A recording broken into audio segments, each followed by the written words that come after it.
Assalamualaikum warahmatullahi wabarakatuh. Perkenalkan, nama saya Indah Lia dengan NIM 201110301041. Di sini saya akan menjawab soal ujian pemetaan. Soal yang pertama, bagaimana metode untuk menentukan pola migrasi ikan?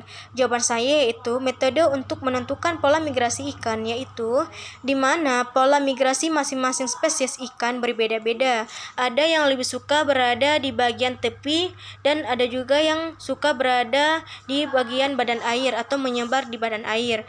Migrasi merupakan proses perpindahan ikan ke suatu tempat yang sesuai untuk tetap bertahan hidup, tumbuh, serta berkembang biak. Misalnya, pada ikan betik, melakukan migrasi dengan tujuan utama yaitu mencari makan dan untuk melakukan pemijahan.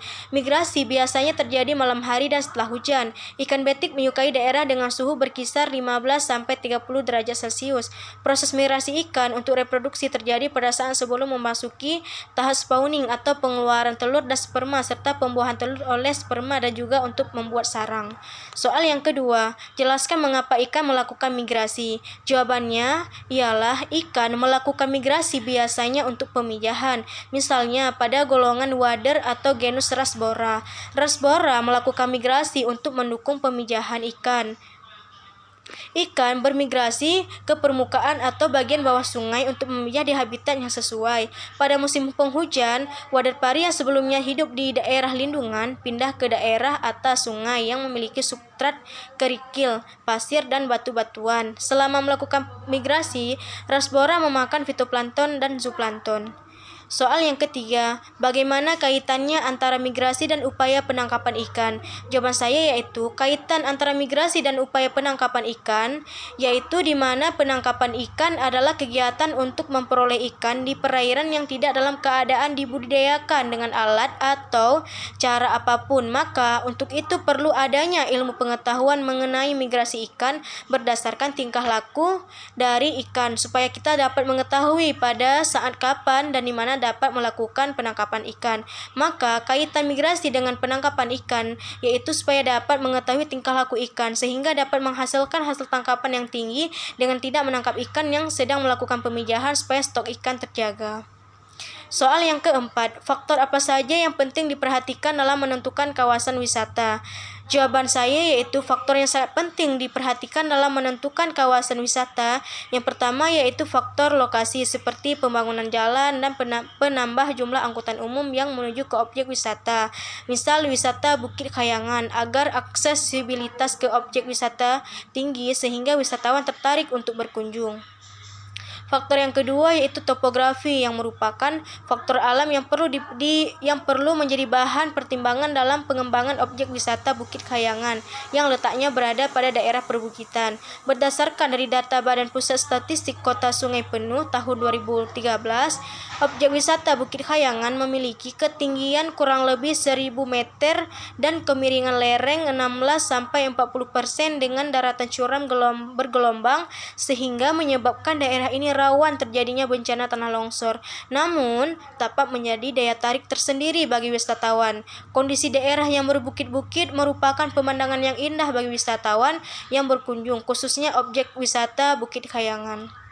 Faktor yang selanjutnya yaitu keadaan iklim, sumber air, aksesibilitas, infrastruktur, dan faktor selanjutnya yaitu sabta pesona. Soal yang kelima, bagaimana tata cara menentukan suatu kawasan layak dijadikan daerah kawasan wisata atau tidak?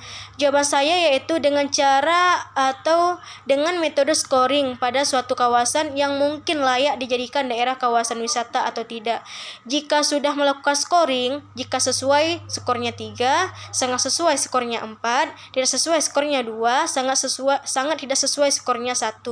Dengan melihat parameter misal kawasan yang ingin dijadikan kawasan wisata yaitu wisata pantai. Maka dengan melihat tipe pantai, lebar pantai, material dasar seperti pasir dan rumput, kedalamannya, kecerahan, kecepatan arus, kemiringan pantai, penutupan pantai. Misal ada pepohonan yang menutupi seperti pohon kelapa dan tidak ada biota berbahaya dan juga adanya ketersediaan air tawar.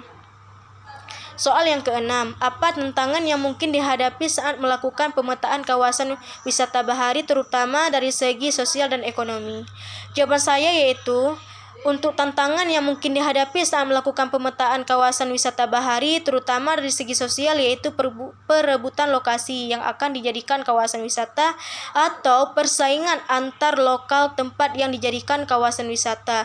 Dan untuk tantangan yang mungkin dihadapi saat melakukan pemetaan kawasan wisata bahari dari segi ekonomi yaitu saat menjadikan suatu daerah atau tempat untuk lokasi wisata bahari pastinya memerlukan biaya yang cukup besar untuk menyiapkan fasilitas di tempat tersebut, misalnya menyediakan kursi-kursi, makanan, maka ini memerlukan biaya yang lumayan besar yang harus dikeluarkan. Kemudian, pada saat pemetaan lokasi yang dijadikan untuk wisata bahari pasti membutuhkan waktu yang lama dan juga pengeluaran biaya yang lumayan besar juga. Sekian jawaban yang bisa saya sampaikan atau yang bisa saya jelaskan.